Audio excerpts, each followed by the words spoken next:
Защото това е все пак една инсталация, която не работи постоянно. Там има спирани ремонти и изисквания. Но средно това ще е очакване годишен приход. Като тук сме подценили приходите от топлинна енергия от биотор, защото все още пазара там е при случая с киселя не сме измислили какво да правим в топлината. Биотор се наложи, въпреки че в Европа за търсенето е много високо.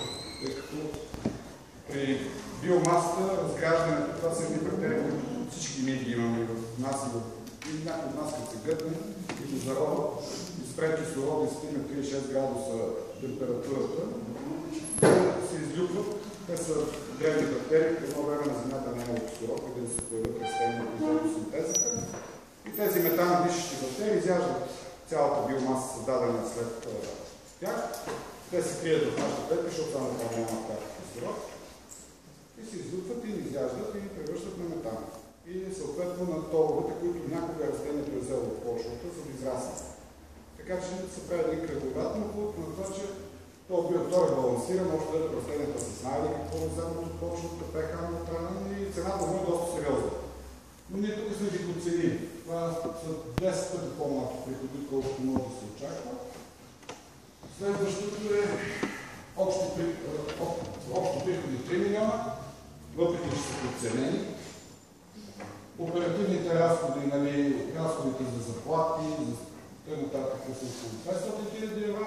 Най-голяма разход за суровините, като говорим, че те ще се съдат все пак тези суровина. Когато, ако искате да кажа резюме на проект с Оборска ток, там обикновено няма, а пък с твърдите битови отпадъци дори получаваш пари. Така че там е обърнато леко, но тук в случая разхода е 1 350 000 за суровини. Главница, ще видим после за какъв период е кредите и какъв процент и лихви. Общо разходи 2 милиона. Значи общ резултат средно около 1 милион лева при консервативен. И това са всичките суровини. Да, да правим.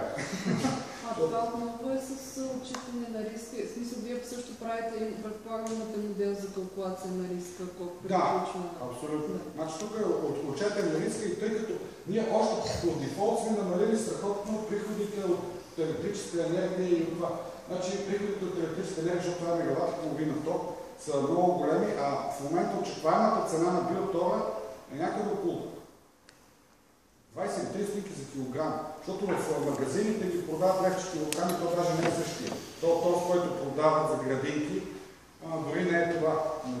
Така че тук имаме 7000 тона, мисля, че е сухо само, без течния, той се сепарира, така че може да се представите, че приходите от биотора са по-близки до половин милион лева, колкото до 50 хиляди.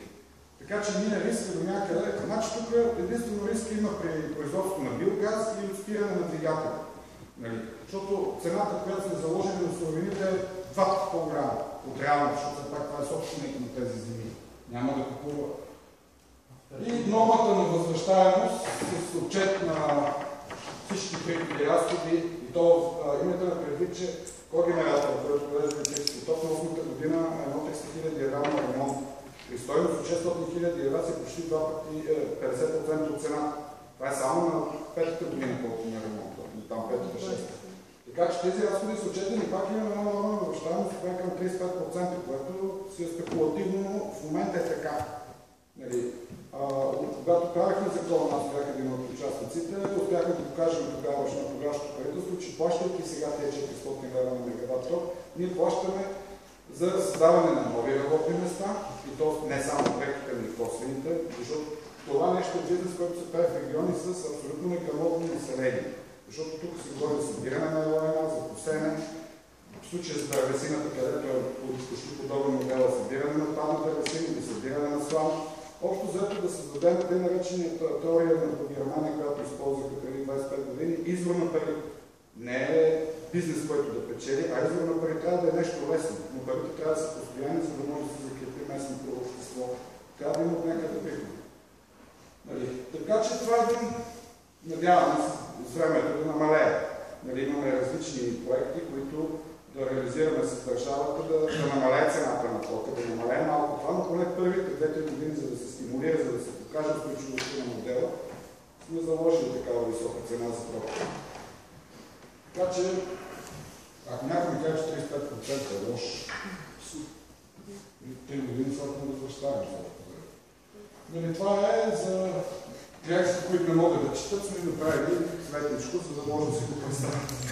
Те така повече логично да виждат тази цифра, колко милиона, звучи по-добре, отколкото 1 милион евро. Нали, колко ще печели за 20 години, ще влезе, защото е трудно ги разделят, но 61 милиона за 20 години приход евро не е лошо. А в оперативни разходи са включени разходи за поръчка? Това на вас ще ги видите. Нали, главниците и ликвите, оперативните, разходи за суровина 27 милиона и как е локацията на... А по принцип, специално за този проект, каква е идеята? В смисъл, явно няма да е затворен цикъл, т.е. за какво ще използват самата енергия, която се... Значи, тока ще се продава, последно решихме, топлината ще сушиме, много хубави сушилни, ще сушиме зърното и чипс, дървесен чипс. Значи, те имат и градини за вишни, ековишни, където клоните ще ги сушим и ще ги даваме в Хисага да намалим замърсяването. Няколко кило от нафта ще минат на чипс. А зърното, като ги сушат, им се дава възможност да го прибират 20-30 дена по-рано, което им дава по-голяма сигурност, че няма да чакат последно, когато е най-уязвимо. Така че сме нагласили това. Тук ще се използват естествено. Те най-големи производителни чушки ще имат скоро време. На предишни цени. Ето това е да кажем сега оценката на суровините. Тук основно сме заложили царевичен силаж, като по-лесен да смятаме и кланични отпадъци. Това е едно от нещата, там много има няколко цеха, които купуват месо, разфасоват, правят разни салами и го оставят просто, оставят на разни други неща. И тъй като те на нас са ни безплатни, но там цената е 0,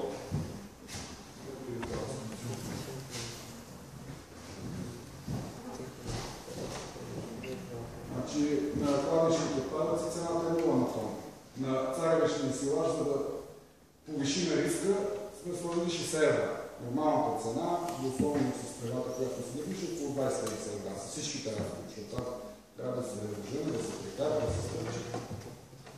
Нали, това е вече една оценка. Това са едните данни, които 22 000 тона силаж и 2500 тона. Това сухото вещество е граничното, не е интересно за вас. Това е част от технологията. Количеството газ и съответно количеството на метана. Това са си наши. Но това общо взето е количеството на газта. Тук сме сложили 2% корекции с отчет на риска. Тук това не е риска по производителност в момента. Въпреки, че ние сме заложили много високи цени и ниски приходи, допълнително да се предоставят. Банките са много консервативни и искат да видят най-лошия сценарий. И тук са пропорциите на суровините като количество и колко енергия, кой е суровина. Това се прави с цел да се види, да се оценят и в бъдеще някои от суровините може да почне да преобладава. Цел подобряване на бизнес. Това вече са данни за инсталацията за основните капиталоемки и съоръжения, които ще няма смисъл. Производството, това са те наречените енергийни потоци, колко електроенергия, колко ще са ли загубите при производството. Защото има и вътрешна консумация. Имаме един повишаващ трансформатор. Колко да загубим? И от 400, когато това е на 20 киловатт, 2% е достатъчно. Нали, тук говорим, че има си собствена консумация, но тя е слаба, тя се калкулира на други. Топлинната енергия, собствената консумация тук е висока, защото съдовете се подгряват. В зимно време, когато се поддържа 36-40 градуса за зимен процес, част от енергията тук е заподгрява. Може да знам така много вече покъсно тази енергия, която казва, че не е използват в топлината, да се става за част от нея да подгряват тези си возили.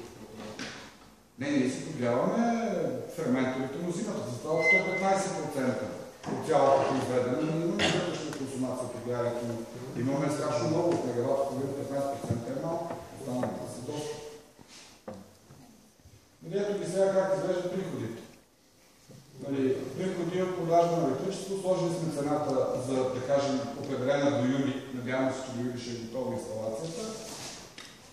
Това са продажно електричеството и тук сме сложили някакви древни цени, за да докараме някакви приходи по останалите от биотрута и от топлината.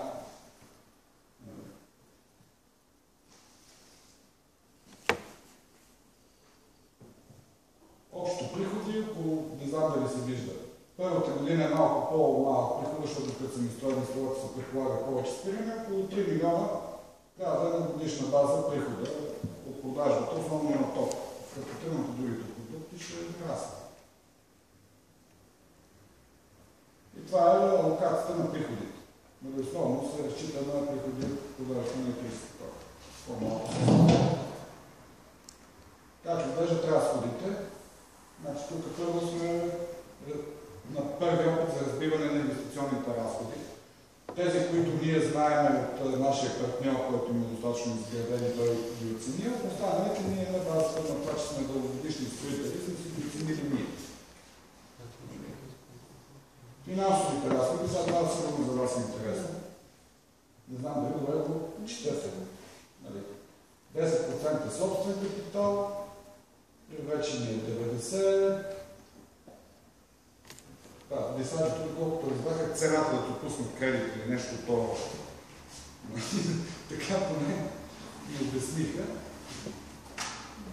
10 години, първата година е гратисна, 5% там не спомня коя банка и ние банки даде, защото ми хареса доста бизнес модела.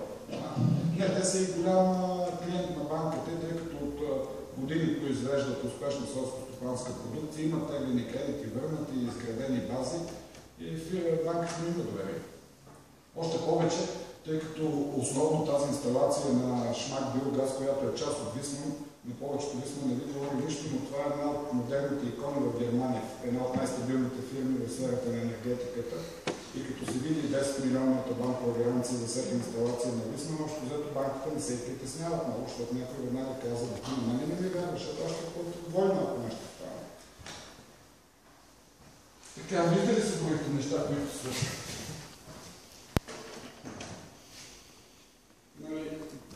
Да, това са разходите. Да, това са другите са оперативни, като ние, защото гледаме за 20 години, сме задали опитали да зададем някакъв инфлационен процент, защото все пак за 20 години те не могат да станат постоянно. Ползвали сме различни източници, български и немски, защото те основните разходи за материали и за резервни части са от Германия, от Европа, затова са приели техните коефициенти за инфлационни коефициенти. Колко сме дали, че ще плащаме на работниците? 5 евро на час, 8 часа работно време, което е една добра заплата за един, който да кара в Рома. Собствената консумация тук е оценена на 12 евро на киловатт часа. Знаете колко са киловатти, колко е за собствена електроенергия.